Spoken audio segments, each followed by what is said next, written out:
제가 컴퓨터가 익숙지 못하고 사람들 앞에 나서서 이런저런 얘기를 하는 성격이 아니다 보니 이렇게 사연을 적는 게 맞는지는 모르겠습니다만 그래도 용기를 내서 이렇게 사연을 적어봅니다. 사실 제가 사연 듣는 걸 정말 좋아하는데 이 사연을 들으면서 울기도 하고 웃기도 하고 참 많은 삶의 이야기들을 들으며 내가 겪은 일은 아무것도 아닌 게 돼버리면 어떡하지? 사람들이 내 사연을 듣고 뭐 이런 얘기를 다 써서 보내냐 싶으면 어떡하지라는 생각을 했던 것도 사실입니다. 제가 좀 걱정이 많고 겁이 많은 스타일이다 보니 어떤 일을 시작함에 있어서 좀 두려움도 많은 편이라 모든 게 조심스러운 것도 사실입니다. 하지만 용기를 낼 수 있는 건 그래도 같이 사는 남편이 제게 당신도 이 정도면 험난한 인생 사는 거야. 세상에 그런 사람들이 어딨어. 아마 당신 얘기 적으면 사람들도 깜짝 놀랄걸? 당신 기억 안 나? 처음에 우리 재혼할 때 당신이 나한테 울면서 지난 일들 고백했을 때 솔직히 나 겉으로 태어난 척했지만 정말 많이 놀랐어. 지금이야 다 지난 일이니 이해하고 살지만 그땐 정말 나도 혼란스러웠으니까. 아마 사람들도 많이 재밌어하고 놀랄 거야. 라고 말을 하더라고요. 그 말을 들으니 용기가 좀 났습니다. 사실 사람들 앞에 나서는 걸 죽어도 못하는 사람이고 성격도 소심한 편이라 차라리 말로 하는 것보단 글로 쓰는 게 좀 더 낫다는 생각을 했거든요. 제가 아직 나이는 젊지만 실은 지금 남편이 제 두 번째 남편입니다. 이혼한 지는 꽤 오래됐고 지금 남편과 산 지는 1년도 채 안 됐지만 그래도 지금 이 재혼이 너무 행복하고 이 사람을 만난 게 운명인가 싶을 정도로 하루하루가 너무 감사하고 행복합니다. 하지만 이렇게 되기까지 정말 끔찍한 일들을 많이 겪었습니다. 사실 저는 어린 시절부터 분식집을 하는 저희 엄마 밑에서 자랐습니다. 초등학교 때는 친구들이 학교가 끝나면 분식집에 가서 떡볶이를 먹었는데 저희 엄마는 한국자식 퍼주면서 자, 많이 먹어라 얘들아. 너네 이거 많이 먹고 우리 희진이랑 재밌게 놀아야 돼. 알겠지? 라면서 돈도 안 받고 장사를 하곤 했죠. 동네 사람들은 저희 엄마에게 아이고 그렇게 애들한테 다 퍼주면 돈은 언제 벌어? 희진이 아빠도 없는데 얼른 벌어서 대학도 보내고 시집도 보내고 해야지. 작은 돈이라고 그냥 다 퍼주지 말고 돈 다 받아. 라면서 한 소리씩 했지만 엄마는 이 코 묻은 애들한테 어떻게 돈을 받아요? 못해요 못해. 그냥 애들 잘 먹는 거 보면 그걸로 됐지 뭐. 라고 말하곤 하셨죠. 전 저희 집 주머니 사정도 모른 채 철없는 생각으로 친구들은 전부 데리고 저희 분식집으로 가서 엄마 떡볶이 줘 빨리. 친구들 다 데리고 왔으니까 우리 배 터지게 먹고 갈 거야. 라면서 엄마를 보채기도 했습니다. 그런 저희 엄마는 정말 단 한 번도 짜증낸 적 없이 잘 왔어. 엄마가 배 터질 때까지 줄 테니까 많이 먹고 가. 알겠지? 대신 우리 희진이랑 재밌게 놀아줘야 된다. 하면서 떡볶이에 순대까지 부족함 없이 챙겨주셨습니다. 그렇게 초등학교를 졸업하는 내내 엄마 수입 같은 건 생각지도 않은 채 철없이 지내다가 중학교 2학년쯤 되면서 저의 자랑은 점점 사그라들기 시작했습니다.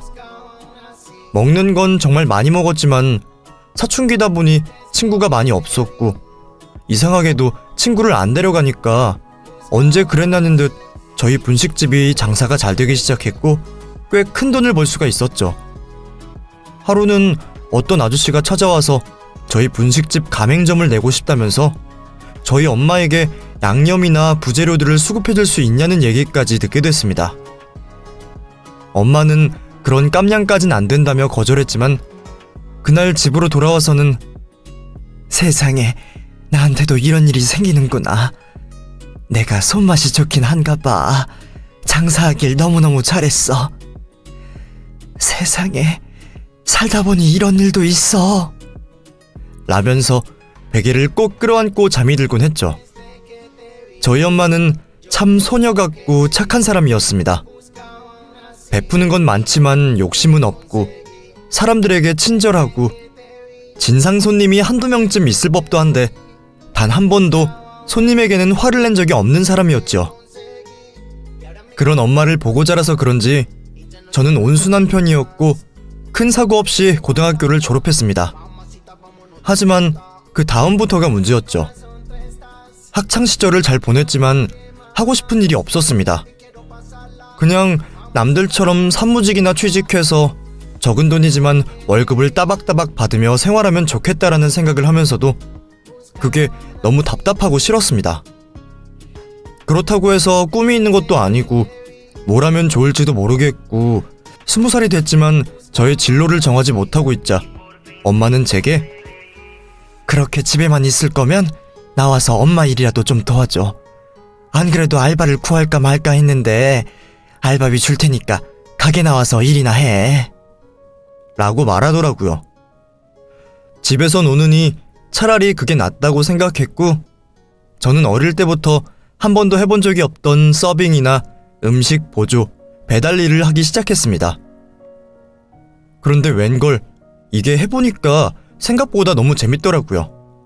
사람 상대하는 일도 재밌고 배달 가서 사람들 만나서 인사하고 음식이 맛있다는 소리를 듣는 것도 너무 재밌더라고요. 이 재밌는 걸 왜 이제야 알게 됐는지 저는 엄마 일을 도우면서도 엄마, 이렇게 재밌는 걸 그동안 엄마 혼자 했어? 내가 장사가 체질인가? 일하지 말고 장사나 할까봐 라고 말했더니 제 등을 때리면서 그래도 회사는 가야지. 지금 네가 좋은 것만 봐서 그래. 장사가 얼마나 힘든데. 밤이면 술 취한 사람들이 찾아와서 공격당할 뻔한 적도 많고 장사라는 게 수입이 들쑥날쑥해서 얼마나 마음이 불안한 줄 알아? 손님이 없어도 가게 문은 열어놔야 되는데 그럼 돈은 돈대로 나가고 들어오는 건 없고 안 돼. 나는 네가 회사 다녔으면 좋겠어. 때 되면 따박따박 월급 받으면서 지내는 그런 회사 다녔으면 좋겠어. 많은 돈도 필요 없으니까 취직 준비해. 알바하는 건 잠깐이야. 라고 말을 하시더라고요. 하지만 저는 가게 일이 너무 재밌었고 계속 엄마 일을 돕다 보니 회사는커녕 취직조차 준비하기 싫어지더라고요. 그렇게 저는 엄마를 계속 조르고 졸라 가게에서 일을 하게 됐고 엄마는 분식집 해서 우리 둘이 어떻게 먹고 살아? 그래도 가게를 좀 늘리거나 확장시켜서 식당으로 업종을 변경하든가 해야지. 너 진짜 평생 장사할 자신 있어? 라면서 제게 묻더라고요. 엄마, 나 자신 있어. 지금보다 더 잘할 자신 있고 엄마랑 같이 하면 더 잘할 수 있을 것 같아. 라고 말했죠. 그렇게 저와 엄마는 분식집에서 식당으로 업종을 변경했고 상가 1층에 싸게 나온 집으로 임대를 들어가서 장사를 하게 됐습니다. 제가 대학에 갈 줄 알고 모아둔 등록금을 전부 가게 오픈하는 데 보탰고 그렇게 저와 엄마는 식당으로 업종을 변경했습니다. 다행히도 장사가 잘 됐습니다. 손님도 꾸준히 오고 엄마는 배달을 하고 저는 가게에서 음식을 만들며 손님을 맞이했죠.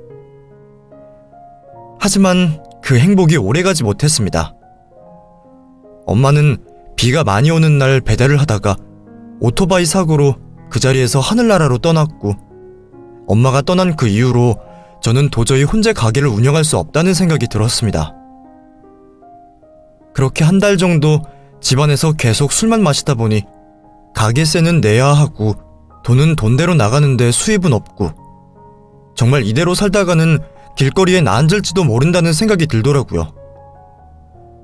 평생 내 옆에서 나만 바라보던 엄마가 이렇게 갑작스레 세상을 떠난 게 처음엔 믿기지 않았습니다. 하지만 주저앉아서 울고만 있을 시간이 없었습니다. 당장 저 혼자 가게를 운영할 수 없어서 싼 값에 우선 가게를 내놔달라고 사장님께 부탁하고 임대금을 반환받았습니다. 그리고 그 돈으로 저희 집 근처에 작은 분식집을 다시 개업했습니다. 제가 할 수 있는 거라곤 이것뿐인데 왜 엄마가 저한테 장사를 하지 말라고 했는지 그제야 알 것 같더라고요. 하지만 엄마가 느끼는 행복을 저도 느끼고 싶었습니다. 저는 초등학교 앞에 작게 자리를 잡고 가게를 오픈했습니다. 아이들이 오면 떡볶이도 무료로 나눠주고 돈을 내고 먹는 아이들은 덤으로 이것저것 담아주었죠. 저희 가게가 푸짐하다는 얘기를 듣고 근처 사무실이나 회사에서도 포장을 많이 해갔습니다. 그런데 하루는 한 남자가 저희 집에 오더니 여기 있는 떡볶이 전부 다 주세요 라고 말을 하더라고요. 전부 다요? 이거 포장을 어떻게 다 나눠서 해드려도 될까요? 라고 물었더니 괜찮으면 제가 이 판 전체를 가져가서 먹고 다시 갖다 드려도 될까요? 물론 설거지는 해서 돌려드릴게요. 라고 말을 하더라고요. 그 남자는 저희 가게 근처 공사 현장에서 일하는 인부였습니다. 사람이 많아서 한 번에 한 판을 가져가서 먹고 다시 돌려준다고 말을 하더라고요. 뭐 저야 팔면 끝이니까 그렇게 하라고 했고 어차피 저녁 시간이라 남는 떡볶이는 전부 버려야 하니 이왕이면 튀김이랑 같이 먹으라고 전부 드렸네요. 그렇게 다음날 아침에 출근을 하면 떡볶이 판을 깨끗이 씻어서 문 앞에 두었고 그렇게 그 사람은 인부들과 같이 먹겠다면서 몇 번씩 저희 가게에서 떡볶이를 사다가 먹곤 했습니다. 두세 번 정도 그렇게 먹었을까. 하루는 제게 먼저 근데 사장님 혹시 떡볶이 말이에요? 이거 제가 미리 전화드리면 좀 일찍 살 수 있나요? 연락처 좀 알고 싶은데 라며 본인 휴대폰을 제게 내밀더라고요. 전 순전히 정말 떡볶이를 사려는 건 줄 알고 제 번호를 찍어줬고 그때부터였던 것 같습니다. 매일 저녁마다 그 사람에게 연락이 오기 시작했습니다. 제가 연애 경험도 없고 남자를 사귀어 본 적도 없다 보니 처음엔 좀 의아했습니다.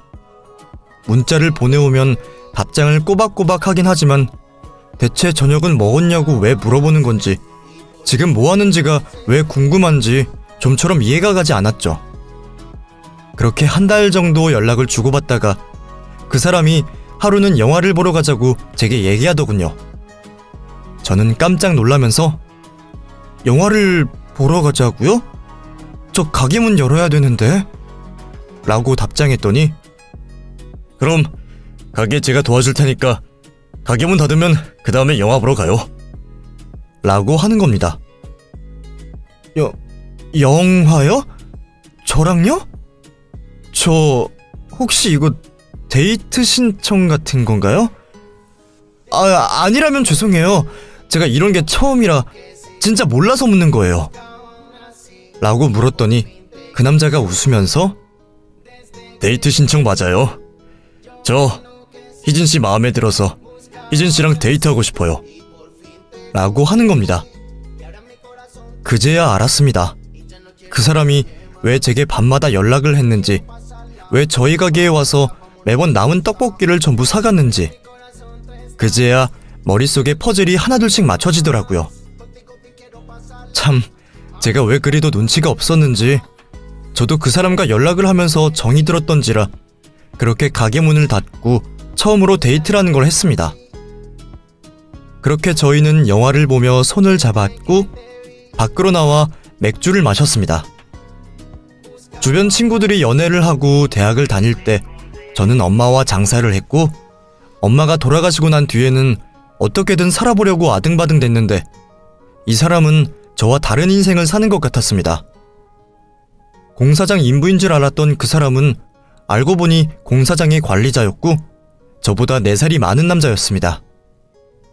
그 사람도 어린 시절에 연애를 해보고 이런 감정을 느끼는 게 너무 오랜만이라며 저를 설레게 하는 말들을 계속 내뱉더라고요.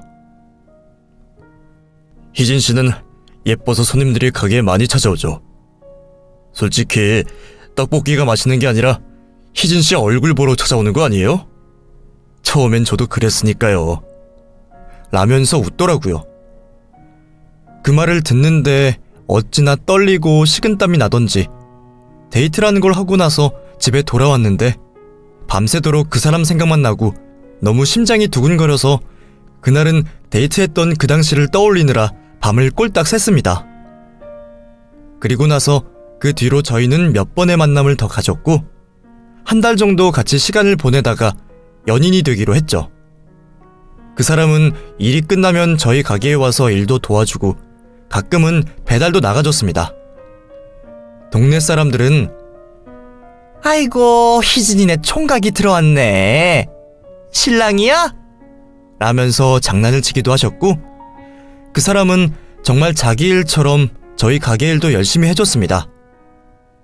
그런 그 사람에 점점 더 마음이 열렸고 그렇게 저희는 2년가량 연애를 했습니다. 그리고 그 사람이 딱 30이 되던 본인의 생일날 제게 프로포즈를 하더군요. "오늘 내 생일인 거 알지? 그러니까 내 소원 하나 들어주라. 우리 결혼하자. 결혼해서 예쁜 아이도 낳고 정말 행복하게 살자." 라며 제게 청혼 반지를 내밀었습니다. 전 부모가 없어서 평생 결혼이라고는 못할 거라 생각했는데 이런 저를 진심으로 사랑해주는 그 사람이 너무 고마웠고 당연히 그 자리에서 결혼한다고 약속했죠. 그리고 다음 주에 저는 그 사람의 어머님을 처음으로 만나러 갔습니다. 남자친구의 아버지는 일찍이 돌아가셨고 홀어머니와 같이 생활하고 있었어요. 늘 제게 본인의 어머님이 너무나도 좋은 분이라고 칭찬을 해서 저도 당연히 그렇게 생각했지만 시어머님의 첫인상은 제 예상과는 너무 달랐습니다. 우선 제가 들어가자마자 예비 시어머니께서 저를 아래 위로 훑어보시며 "우리 아들 누가 꼬셨는지 궁금해서 내가 나와봤는데 별거 없다? 나는 또 혹시나 쭉쭉빵빵하고 좀 섹시한 여자가 들어올 줄 알았는데 네 취향이 이런 비리비리하고 마른 애였어? 보기보다 눈이 되게 낮구나?" 라고 하며 집 안으로 들어가시더라고요. 솔직히 너무 상처였습니다.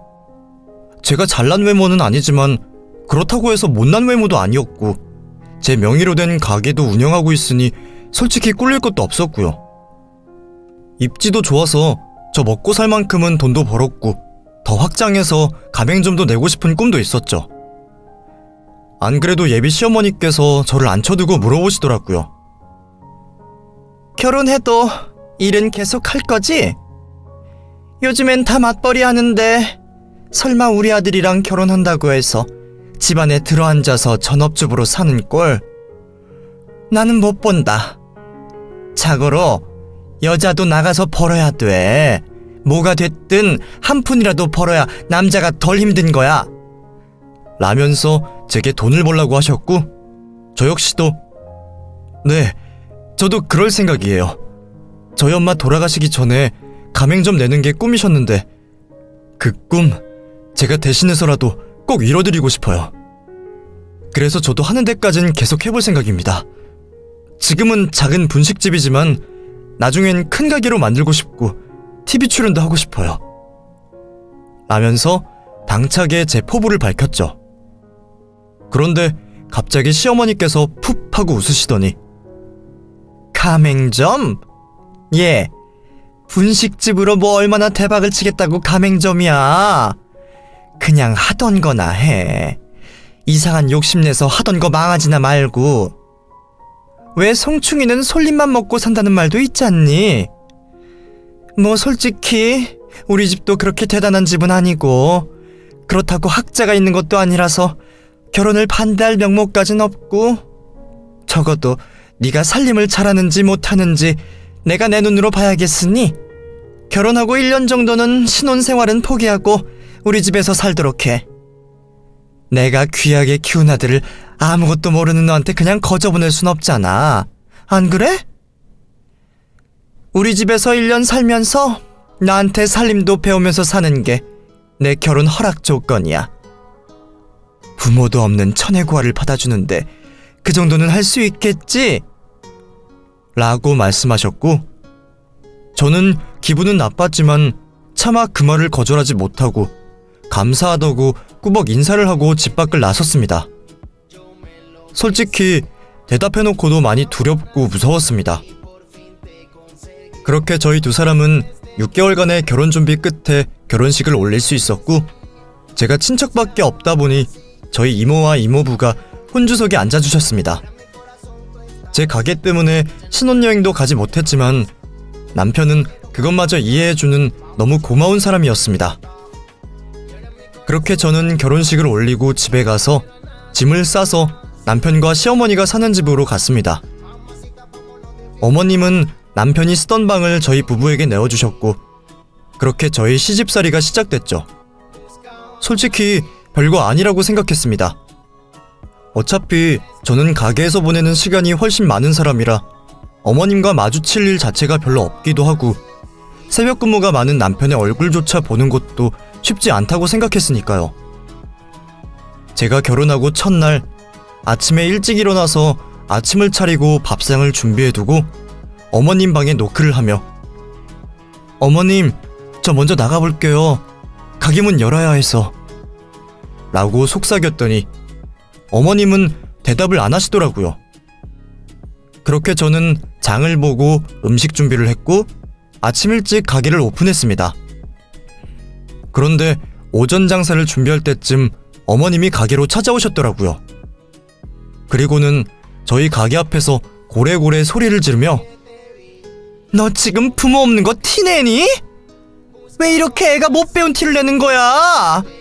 아니, 어떻게 결혼 첫날인데 꼴랑 밥만 차려놓고 그냥 나갈 수가 있어? 너 지금 나 투명인간 취급하는 거야? 이깟 가게가 뭐라고 감히 시애미를 무시해?" 라면서 난동을 부리시는 겁니다. 너무 당황한 저는 "어머님, 그게 아니라 제가 전날에도 말씀드렸다시피 아침 차리는 건 할 수 있는데 같이 먹는 건 오전 장사 때문에 힘들다고, 어머님도 괜찮다고 하셨는데."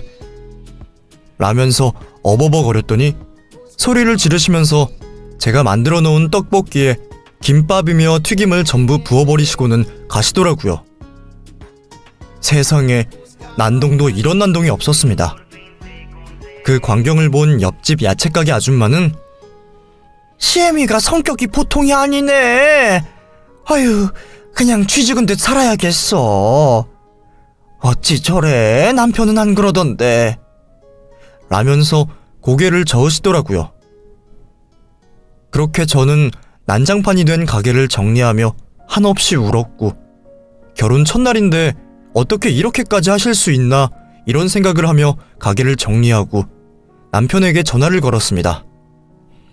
하지만 남편은 퉁명스럽게 전화를 받으며 "지금 큰일 났어.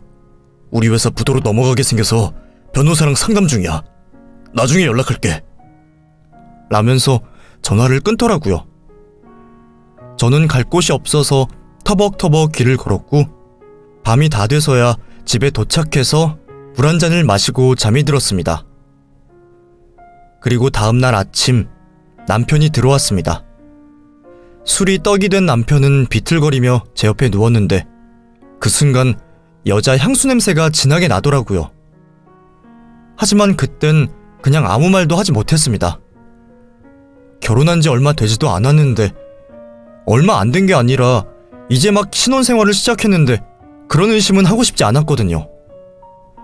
전 그냥 시어머니에 대한 상처가 너무 커서 오로지 그 생각밖에 안 나더라고요. 그 뒤로는 가게를 늦게 여는 일이 있어도 시어머니와 꼭 아침을 같이 먹었습니다. 그러니까 어머님은 그때 좀 잠잠해지시더라고요. 하지만 남편이 바쁘다 보니 남편과 저